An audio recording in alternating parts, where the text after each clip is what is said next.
Hello, welcome to study circle. अगर आप BPSC teaching recruitment exam की तैयारी कर रहे हैं तो आप एससीईआरटी के इम्पोर्टेंस को जानते हैं।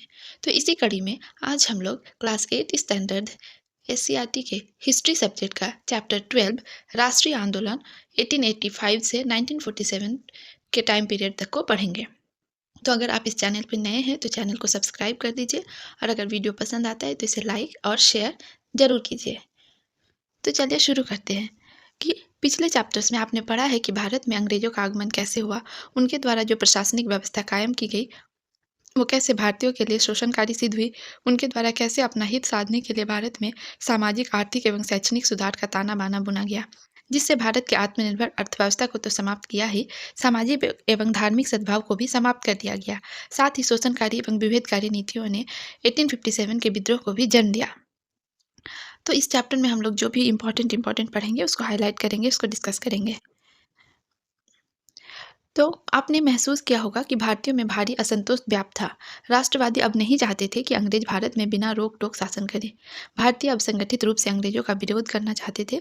शुरुआती वर्षों में कुछ संगठनों की स्थापना हुई, जिनके प्रभाव क्षेत्रीय स्तर तक ही सीमित रहे, लेकिन इनके उद्देश्य संपूर्ण राष्ट्र हित में थे। इन संगठनों के द्वारा देश के भिन्न-भिन्न भागों में भारतीय जनता को सामाजिक एवं राजनीतिक रूप से जागरूक करने का प्रयास किया गया। तो इस चित्र में आप देख सकते हैं कि राष्ट्रीय आंदोलन में आंदोलित जन समुदाय कितना बड़ा था। तो यहाँ पर कुछ इम्पोर्टेंट डेट्स है कि भारत के महत्वपूर्ण शुरुआती राजनीतिक संगठन के बारे में लिखा हुआ है कि नंबर 1 पे है कि 1851-52 में ब्रिटिश भारत के तीनों प्रोविंसेस में शुरू में अलग-अलग 3 संगठनों का गठन हुआ, जिसके सदस्य मुख्यतः अंग्रेज और भारतीय जमींदार थे। बंगाल में ब्रिटिश इंडियन एसोसिएशन, मद्रास में मद्रास नेटिव एसोसिएशन और बम्बई में बम्बई एसोसिएशन की स्थापना हुई। तो ये कब हुआ था? 1851 से 52 के बीच। 1867 में पूना सार्वजनिक सभा की स्थापना महादेव गोविंद रानाडे ने किया। इसके सदस्य मध्यम वर्गीय सामान्य लोग थे। 1876 में इंडियन एसोसिएशन की स्थापना सुरेंद्र नाथ बनर्जी द्वारा कलकत्ता में की गई। इसके सदस्य भी पढ़े लिखे आम लोग थे। 1878 में नेटिव प्रेस और पॉलिटिकल एसोसिएशन कॉन्फ्रेंस कलकत्ता का गठन हुआ। 1883 में अखिल भारतीय सम्मेलन में सुरेंद्र नाथ बनर्जी द्वारा कुछ पढ़े लिखे भारतीयों को बुलाया गया। 1884 में मद्रास महाजन सभा का गठन किया गया। इसके अधिकांश सदन मध्यम वर्ग के लोग थे। वहीं 1885 में Allahabad peoples association, Bombay president association संस्थानों के सदस्य भी मध्यम वर्ग के लोग थे। फाइनली 28 दिसंबर 1885 को भारतीय राष्ट्रीय कांग्रेस की स्थापना हुई। तो अब पढ़ेंगे कि भारतीय राष्ट्रीय कांग्रेस की स्थापना 28 दिसंबर 1885 को हुई। तो तब क्या हुआ था कि 1850 के बाद राजनीतिक संगठनों से जुड़े लोगों के मन में देश के प्रति एक सोच विकसित हुई। इन लोगों की नज़र में भारत में निवास करने वाले सभी वर्ग, धर्म, रंग, जाति, भाषा एवं लिंग समूह के लोग भारतीय हैं और भारत इन भारतीयों का घर है। यहाँ के संसाधन एवं व्यवस्था पर भारतीयों का हक होना चाहिए। जब तक अंग्रेज यहाँ से बाहर नहीं जाएंगे, भारत भारतीयों का नहीं हो सकता है। इस तरह अपने देश के प्रति लोगों में राष्ट्रीयता की भावना का विकास होने लगा और राष्ट्रवाद का जन्म हुआ। धीरे धीरे इन संगठनों की राष्ट्रवादी चेतना और गहरी होती गई और इस भावना का आधार ये सोच थी कि भारतीयों को और यहाँ के लोगों के बारे में सोचने, समझने और काम करने की आज़ादी होनी चाहिए। इस तरह भारतीयों में राष्ट्रीयता की भावना जागी। इसे पनपने में कई कारणों ने मिलजुल कर भूमिका निभाई। भारत में अंग्रेजी राज की औपनिवेशिक नीतियों ने अपनी ज़रूरतों को पूरा करने के लिए भारत का आर्थिक शोषण करना शुरू किया। इंग्लैंड ने अपनी औद्योगिक ज़रूरतों के लिए सस्ते कच्चे माल के निर्यात और तैयार माल के लिए बाजार के रूप में भारत का उपयोग शुरू किया। उदाहरण स्वरूप इंग्लैंड ने अपना कपड़ा उद्योग को प्रोत्साहित करने के लिए भारत से निर्यात होने वाले कपड़ों पर भारी मात्रा में टैक्स लगाए, जबकि इंग्लैंड में तैयार माल को कर में राहत प्रदान की। अंग्रेजों का सिविल एवं सैन्य प्रशासन काफ़ी खर्चीला था। ऊंचे पदों पर भारतीयों को बहाली न करके अंग्रेजों की ही बहाली की जाती थी और उन्हें मोटी तनख्वाह दी जाती थी। अपनी तनख्वाह की सारी रकम ये इंग्लैंड भेज देते थे। भारतीय मामले से जुड़े इंग्लैंड में काम करने वाले अक्सर अफसर को भी भारत से ही पैसा दिया जाता था। इन आर्थिक शोषणों के कारण भारत में अकाल साल दर साल बढ़ने लगा, क्योंकि भारतीय कृषक अपनी ज़रूरतों के अनुसार अनाज का उत्पादन नहीं करते थे, बल्कि उन्हें इंग्लैंड की जनता एवं उद्योगों को ध्यान में रखकर वस्तुओं का उत्पादन करना पड़ता था। भारतीय नेताओं ने अंग्रेजों की भारत विरोधी आर्थिक नीति को ही दरिद्रता के लिए जिम्मेदार बताया। इसके अनुसार स्वदेशी माल और स्वराज ही समस्या का एकमात्र समाधान था। अंग्रेजों ने संपूर्ण भारत को अपने हित में राजनीतिक रूप से एकत्रित किया। भारत की राजनीतिक एकता ने देश के हर कोने के लोगों को मिलने जुलने का अवसर प्रदान किया। अंग्रेजों ने राजनीतिक एकता स्थापित करने के साथ ही प्रशासनिक एकरूपता भी कायम की। समूचे भारत में एक ही तरह की न्यायिक एवं प्रशासनिक व्यवस्था स्थापित की। अंग्रेजों ने संपूर्ण भारत को सड़क, तार एवं रेलवे के माध्यम से एक सूत्र में बांधा। परिवहन के साधनों एवं प्रशासनिक एकरूपता में अलग अलग जगहों पर रहने वालों को मिलने जुलने एवं ब्रिटिश प्रशासन के शोषणकारी नीतियों पर विचार विमर्श का मौका दिया। फलस्वरूप भारत में राष्ट्रवाद की भावना को संगठित होने के लिए एक मंच मिला। अंग्रेजी शिक्षा ने भारत में आधुनिक राष्ट्रवाद की भावना को सशक्त बनाया। पाश्चात्य शिक्षा प्रणाली ने संपूर्ण भारत को एक नया बुद्धिजीवी वर्ग दिया, जो पाश्चात्य विचारों, स्वतंत्रता, समानता और भ्रातृत्व की भावना से प्रेरित था। अंग्रेजी भाषा के रूप में शिक्षित भारतीयों को एक संपर्क भाषा मिली, जिसके माध्यम से अपनी समस्याओं एवं विचारों से संपूर्ण भारत में एक दूसरे को अवगत करा सकते थे।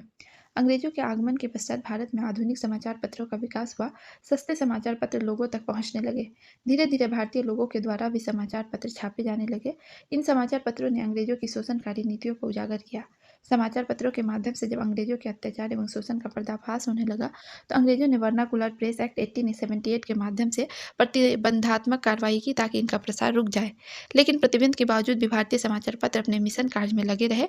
अखबार अब लाखों लोगों तक पहुंचने लगे और अंग्रेजों के शोषण के विरुद्ध समाचार पत्रों ने जनमत बनाने एवं राष्ट्रीयता के प्रसार में मुख्य भूमिका अदा की। तो यहाँ पे हम क्या देख रहे हैं कि वर्नाकुलर प्रेस एक्ट 1878 में लागू किया गया था। और किस लिए? क्योंकि ये प्रेस पे, समाचार पत्रों पर प्रतिबंध लगाना चाहते थे।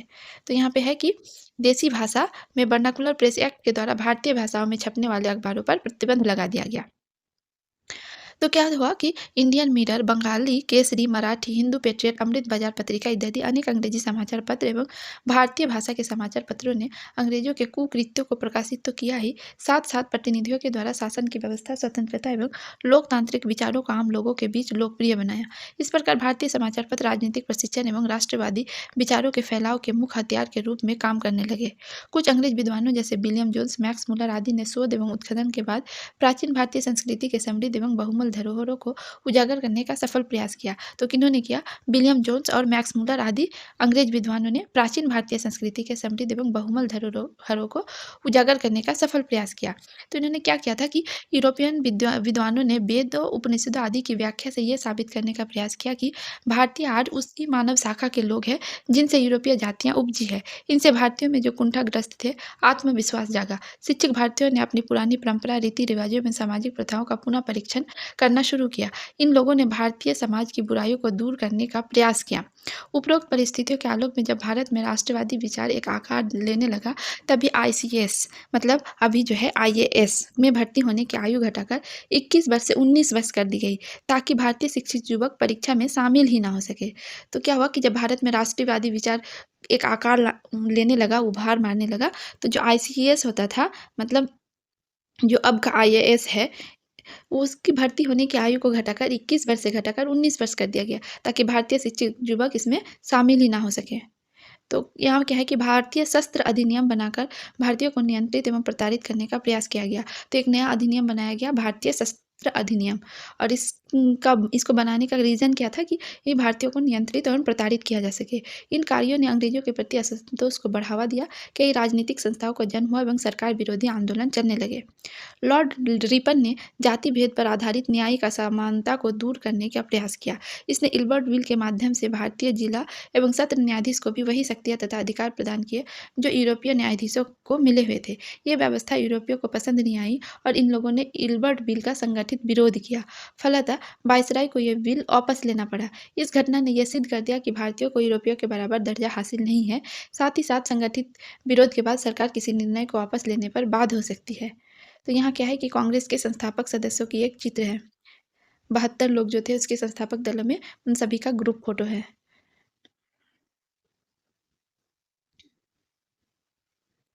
इस प्रकार उपरोक्त सारे कार्यों एवं परिस्थितियों ने राष्ट्रवादी भावना के साथ एक राष्ट्रीय संगठन की आवश्यकता को अपरिहार्य बना दिया। फलतः 28 दिसंबर 1885 को भारतीय राष्ट्रीय कांग्रेस की स्थापना बम्बई के गोकुल दास कॉलेज के हॉल में भारत के विभिन्न भागों से आए 72 प्रतिनिधियों के द्वारा की गई। तो कब हुआ था भारतीय राष्ट्रीय कांग्रेस की स्थापना? 28 दिसंबर 1885 को। कहाँ पे हुई थी? बम्बई के गोकुलदास कॉलेज के हॉल में।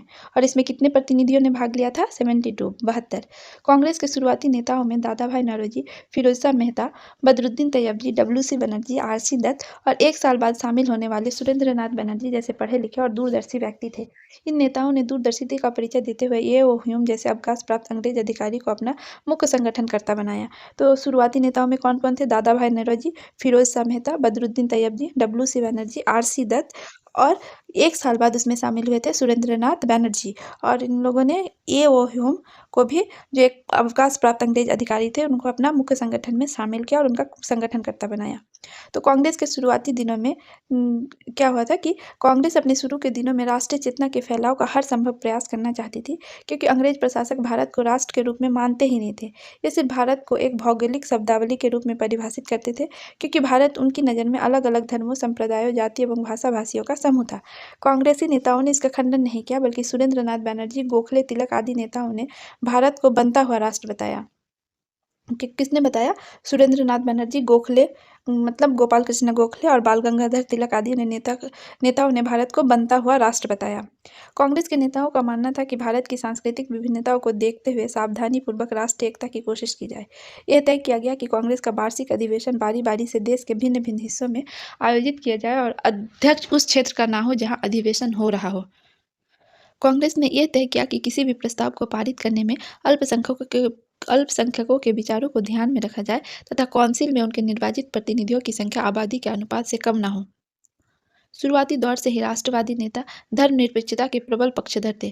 कांग्रेस यह भी चाहती थी कि राजनीतिक कार्यकर्ता संगठित होकर अखिल भारतीय स्तर पर अपनी गतिविधि चलाएं। तो कांग्रेस के शुरुआती दिनों में बिहार के प्रतिनिधि कौन थे?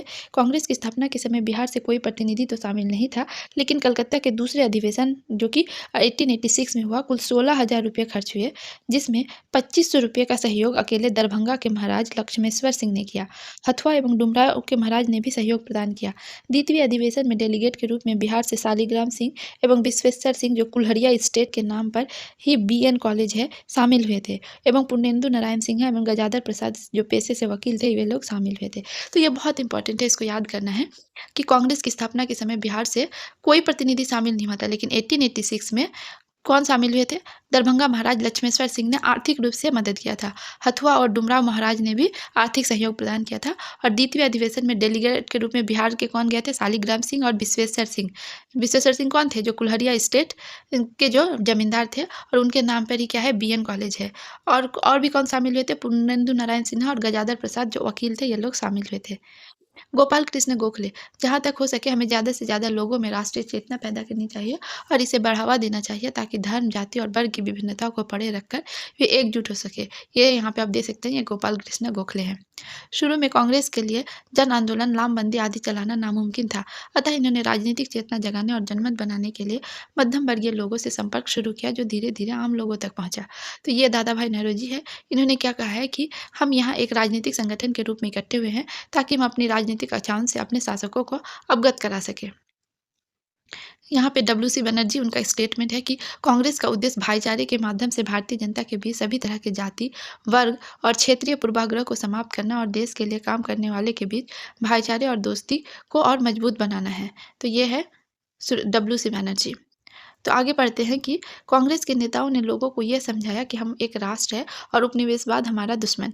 इसी दुश्मन के खिलाफ हमारा संघर्ष है। ये सही है कि उस समय के नेताओं ने ब्रिटिश शासन के खिलाफ कोई जन आंदोलन नहीं चलाया, लेकिन उन्होंने उपनिवेशवाद के खिलाफ वैचारिक लड़ाई की शुरुआत अवश्य की। कांग्रेस ने तत्कालीन राजनीतिक विचारधाराओं और सामाजिक वर्गों और समूह को अपने साथ जोड़कर राष्ट्रवाद को आंदोलन के रूप में स्थापित किया। इस प्रकार कहा जा सकता है कि कांग्रेस ने अपनी प्रारंभिक अवस्था में लोकतांत्रिक एवं धर्मनिरपेक्ष आंदोलन की आधारशिला रखी, जनता में राजनीतिक चेतना पैदा किया और उसे राजनीतिक रूप से शिक्षित किया। अपने प्रथम 20 वर्षों में कांग्रेस ने आंदोलन की जमीन तैयार करने का काम किया। स्वराज की चाहत। 19वीं सदी के अंतिम दशक आते आते कांग्रेस के ही बहुत सारे नेता ब्रिटिश शासन विरोधी राजनीतिक तौर तरीकों से असहमत दिखने लगे थे। वे कांग्रेस की प्रार्थना और प्रतिवेदन की नीति के प्रबल विरोधी थे। इस तरह की विचारधारा का नेतृत्व बंगाल में बिपिन चंद्र पाल, पंजाब में लाला लाजपत राय और महाराष्ट्र में बाल गंगाधर तिलक कर रहे थे। इन्होंने प्रार्थना निवेदन के बजाय रचनात्मक कार्यों एवं आत्मनिर्भरता पर जोर दिया। इन्हें अंग्रेजों की न्यायप्रियता एवं नेक इरादों पर कोई भरोसा नहीं था। वे संगठन को ताकतवर और संगठित बनाना चाहते थे, ताकि स्वराज के लिए अंग्रेजों से लड़ सके। तो तिलक ने एक बहुत ही फेमस नारा दिया था कि स्वराज मेरा जन्मसिद्ध अधिकार है और इसे मैं लेकर रहूंगा। इन नेताओं ने गाँव-गाँव जाकर लोगों को संगठित किया तथा स्वराज के साथ साथ स्वदेशी की महत्ता पर भी बल दिया। तो आप यहाँ पे दे सकते हैं कि ये 3 है, लाल, बाल, पाल। लाल मतलब लाला लाजपत राय, बाल मतलब बाल गंगाधर तिलक और पाल मतलब बिपिन चंद्र पाल। तो प्रार्थना और प्रतिनिवेदन की नीति क्या थी? तो इसके बारे में पढ़ेंगे कि बंग भंग एवं स्वदेशी आंदोलन से इसकी नींव पड़ी थी। कैसे कि लॉर्ड कर्जन ने राष्ट्रीय भावना को कमजोर करने के लिए 1905 में बंगाल के विभाजन का आदेश निकाला। उस समय बंगाल के अंतर्गत बांग्लादेश, पश्चिम बंगाल, उड़ीसा, बिहार और झारखंड के प्रदेश थे। अंग्रेजों का तर्क था कि चूंकि ये प्रांत काफी बड़ा है, अतः प्रशासनिक प्रशासनिक सुविधा के लिए बंगाल का विभाजन अनिवार्य है। इसलिए इस विभाजन के पीछे छिपी हुई मंशा थी कि एकीकृत बंगाल, जो कांग्रेस अथवा राष्ट्रीय आंदोलन का गढ़ था, उसे सामुदायिक आधार पर हिंदू बहुल पश्चिम बंगाल, बिहार, झारखंड एवं उड़ीसा में तथा मुस्लिम बहुल पूर्वी बंगाल को एक दूसरे से विभाजित किया जाए। इस विभाजन में बंगला भाषी क्षेत्र को दो भागों में विभाजित किया गया तथा भिन्न भौगोलिक तथा भाषाई स्थिति रखने वाले बिहार, उड़ीसा एवं झारखंड को पश्चिम बंगाल के अंतर्गत रखा गया। तो क्या किया गया था इसमें कि जो एकीकृत बंगाल थी उसको बाँटने का प्रयास किया गया। तो उसमें क्या गया था कि जो हिंदू बहुल पश्चिम बंगाल था, बिहार, झारखंड, उड़ीसा तथा मुस्लिम बहुल पूर्वी बंगाल को एक दूसरे से विभाजित करने का प्लान बनाया।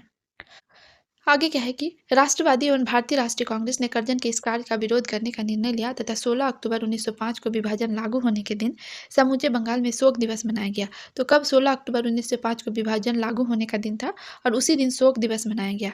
शोक दिवस में लोगों ने क्या किया कि उपवास रखे और बंगाल की गलियों में वंदे मातरम के नारे गूंज उठे। कलकत्ता के टाउन हॉल में एक सभा हुई जिसमें तिलक भी उपस्थित थे। लोगों ने विदेशी वस्तुओं के बहिष्कार एवं स्वदेशी वस्तुओं के उपयोग का संकल्प लिया। छात्रों ने स्कूलों एवं कॉलेजों तथा वकीलों ने न्यायालयों का बहिष्कार किया। स्वदेशी आंदोलन में महिलाओं ने भी बढ़ चढ़कर भाग लिया। स्वदेशी आंदोलन को देश के कोने-कोने में राष्ट्रवादियों ने फैलाने का निर्णय लिया। बंगाल से बाहर स्वदेशी आंदोलन का नेतृत्व तिलक और लाला लाजपत राय के हाथों में था। सरकार ने दमन का सहारा लिया, आम सभाओं पर प्रतिबंध लगा दिए तथा अखबारों पर जुर्माना लगाया गया। राष्ट्रीय नेताओं को गिरफ्तार किया गया। तिलक को राजद्रोह के आरोप में फंसाकर 6 वर्षों के कारावास की सजा दी गई। आंदोलन धीरे-धीरे कमजोर पड़ता गया, लेकिन युवा राष्ट्रवादियों में आक्रोश बरकरार था। ये लोग अंग्रेज अफसरों की हत्या करके उनका दमन का जवाब देना चाहते थे। तो इसी से क्या हुआ कि इसी से निपटने के लिए सांप्रदायिकता का बीजारोपण किया गया। अंग्रेजों ने बंगाल विभाजन से प्रयोग में लाई गई सांप्रदायिकता की नीति को आगे बढ़ाते हुए 1906 में मुसलमान जमींदारों व नवाबों द्वारा ढाका में स्थित ऑल इंडिया मुस्लिम लीग के गठन में भरपूर मदद की। तो यहाँ क्या हुआ कि 1906 में ऑल इंडिया मुस्लिम लीग का गठन हुआ, जिसको किसने गठन किया? मुसलमान जमींदार एवं नवाबों को ढाका में हुआ और इसके लिए अंग्रेजों ने भरपूर मदद की। लीग ने बंगाल विभाजन को जायज़ बताया और लीग ने मुसलमानों के लिए अलग निर्वाचक मंडल की मांग भी की, जिसे 1909 में सरकार ने मान लिया। आरक्षित सीटों से चुनकर आने वाले मुसलमान प्रतिनिधि सिर्फ अपने ही समुदाय के लोगों एवं हित की और स्वार्थ की बात करने लगे। इसी समय पंजाब में हिंदू सभा नामक राजनीतिक दल का गठन हुआ। इसका विस्तार हिंदू महासभा के रूप में 1915 में किया गया। तो क्या हुआ, हिंदू सभा का गठन कहाँ हुआ था? पंजाब में हुआ था। और कब हुआ था? 1915 में। दोनों दल परस्पर विरोधी विचारधारा रखने वाले थे, जिस पर आगे चलकर भारतीय राष्ट्रीय आंदोलन सांप्रदायिक विचारों से कमजोर हुआ। अतिवादी क्रांतिकारी। ब्रिटिश सत्ता से असंतुष्ट युवा वर्ग में अतिवादी विचार भी पनपने लगा था। यह युवा क्रांतिकारी आवश्यकता पड़ने पर हिंसा का रास्ता अपनाने को भी तैयार थे। खुदीराम बोस राष्ट्रीय आंदोलन में बम की राजनीति का प्रारंभ करने वाले प्रथम क्रांतिकारी थे। तो खुदीराम बोस कौन थे? कि ये एक क्रांतिकारी थे और बम की राजनीति को प्रारंभ करने वाले प्रथम क्रांतिकारी थे। इनके पहले अपने उद्देश्य की प्राप्ति के लिए क्रांतिकारियों द्वारा पिस्तौल का ही इस्तेमाल किया जाता था। खुदीराम बोस का मकसद आज़ादी के लिए संघर्ष करने वालों को यातना देने वाले अंग्रेज अधिकारियों को सबक सिखाना था। तो इन्होंने क्या किया कि मुजफ्फरपुर के जिला न्यायाधीश D.H. किंग्सफोर्ड की हत्या की जिम्मेवारी इन्होंने ली और इन्होंने गलती में किंग्सफोर्ड की जगह प्रिंगले कैनेडी की बग्घी पर 30 अप्रैल 1908 को बम फेंक दिया। तो किंग्सफोर्ड को मारना था और इन्होंने क्या किया? प्रिंगले कैनेडी की बग्घी पर 30 अप्रैल 1908 को बम फेंक दिया। और बग्घी में कौन थे? बग्घी में सवार कैनेडी की बेटी घटनास्थल पर ही मर गई और अस्पताल में कैनेडी की पत्नी ने दम तोड़ दिया। खुदीराम बोस रातों रात मीलों पैदल चलकर बैनी रेलवे स्टेशन पहुंचे। कुछ लोगों द्वारा इस घटना की चर्चा चल रही थी कि जिस पर खुदीराम बोस अचानक बोल पड़े, क्या किंग्सफोर्ड नहीं मरा? वहां के लोगों को इन पर शक हुआ और ये पकड़े गए। मुकदमा चलकर इन्हें 11 अगस्त 1908 को फांसी दे दी गई। तो उनको कब फांसी दी गई? 11 अगस्त 1908 को। मुजफ्फरपुर बम कांड से एक नई राजनीतिक चेतना का प्रारंभ हुआ। इस घटना के संबंध में 22 जून 1908 को केसरी का संपादकीय में तिलक ने लिखा कि 1897 को जब पूना में प्लेग कमिश्नर नैन की हत्या चापेकर बंधुओं द्वारा की गई, उसके बाद मुजफ्फरपुर बम विस्फोट की घटना तक कोई ऐसा महत्वपूर्ण काम नहीं हुआ जो अधिकारियों का ध्यान प्रजा की तरफ खींचता। दोनों घटनाओं में काफ़ी अंतर है। अगर काम को साहसपूर्वक सही अंजाम देने की दृष्टि से देखा जाए तो चापेकर बंधुओं के काम को बंगाल की घटना से श्रेष्ठतर मानना होगा। चापेकर बंधु और बंगाल में क्रांतिकारियों द्वारा की गई हत्याएं साधारण हत्याओं से भिन्न थी, क्योंकि अंजाम देने वाले समझते थे कि वे राष्ट्रहित में महत्वपूर्ण काम कर रहे हैं। यद्यपि मुजफ्फरपुर और पूना की दोनों घटनाओं का उद्देश्य एक ही था, लेकिन मुजफ्फरपुर की घटना का दृष्टिकोण व्यापक था, क्योंकि पूना के प्लेग कमिश्नर की हत्या का कारण पूना की अव्यवस्था और अत्याचार था, जबकि मुजफ्फरपुर की घटना का कारण बंगाल का विभाजन था।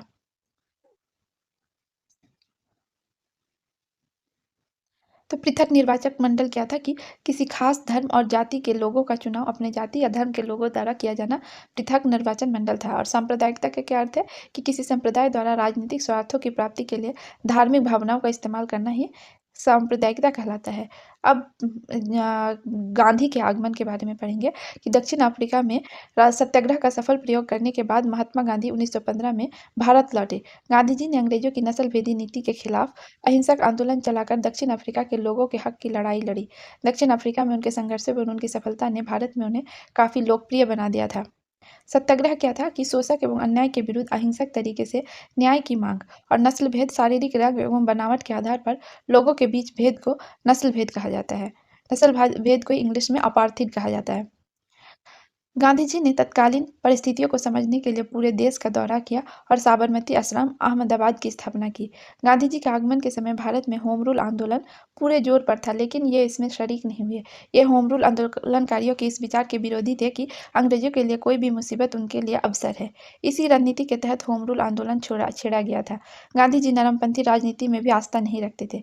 गांधी जी सिर्फ सत्याग्रह में विश्वास रखते थे। वे किसी भी संगठन में अपनी शर्तों पर शामिल होना चाहते थे। भारत में सत्याग्रह का प्रथम प्रयोग चंपारण में हुआ। गांधी जी ने राष्ट्रीय आंदोलन की मुख्य धारा से जुड़ने से पहले स्थानीय समस्याओं से लेकर चंपारण, अहमदाबाद और खेड़ा में आंदोलन का नेतृत्व किया। चंपारण और खेड़ा तो किसानों का आंदोलन था, लेकिन अहमदाबाद आंदोलन औद्योगिक मजदूरों से संबंधित था। अहमदाबाद मिल स्ट्राइक भी से कहते हैं। तो सबसे सफल कहानी बिहार के चंपारण की है। 19वीं सदी के आरंभ में ही चंपारण के किसानों के साथ अंग्रेज बागान मालिकों ने एक समझौता किया था। इस फैसले के तहत बीघे के 3 कट्ठे 3/20 में किसानों को नील की खेती अनिवार्य रूप से करनी पड़ती थी। इसे 3 कठिया पद्धति भी कहते थे। लेकिन 19वीं सदी के अंत में जर्मनी के रासायनिक रंगों ने नील की मांग को अंतर्राष्ट्रीय बाजार से बाहर कर दिया। किसान नील की मांग घट जाने के कारण खेती नहीं करना चाहते थे, लेकिन अंग्रेज बागान मालिकों ने समझौते से मुक्त करने के लिए कई तरह की अनुचित शर्तें रखी। किसान विरोध एवं तंगहाली के बावजूद अंग्रेज जमींदार किसानों को लूटते रहे। चंपारण के किसानों को जमींदारों के चंगुल से मुक्त करने के लिए राजकुमार शुक्ल ने कांग्रेस के लखनऊ अधिवेशन में गांधी जी से चंपारण आने का आग्रह किया। तो लखनऊ अधिवेशन कब हुआ था? 1916 में। तो गांधी जी जब किसानों की समस्याओं को समझने के लिए चंपारण पहुंचे, तो कमिश्नर ने उन्हें वापस जाने का आदेश दिया, लेकिन गांधी जी ने इसे मानने से इनकार कर दिया और किसी भी दंड को भुगतने का फैसला किया। भारत सरकार गांधी जी को अब तक विद्रोही नहीं मानती थी और इस मुद्दे को तूल नहीं देना चाहती थी। अतः उसने स्थानीय प्रशासन को अपना आदेश वापस लेकर गांधी जी को चंपारण के गांव में जाने की छूट देने का निर्देश दिया। गांधी जी अपने सहयोगियों ब्रज किशोर प्रसाद, राजेंद्र प्रसाद, महादेव देसाई, जेबी कृपलानी एवं बिहार के स्थानीय नेताओं के साथ घूम घूम कर उनकी समस्याओं का जानने का प्रयास करते एवं बयान दर्ज करते।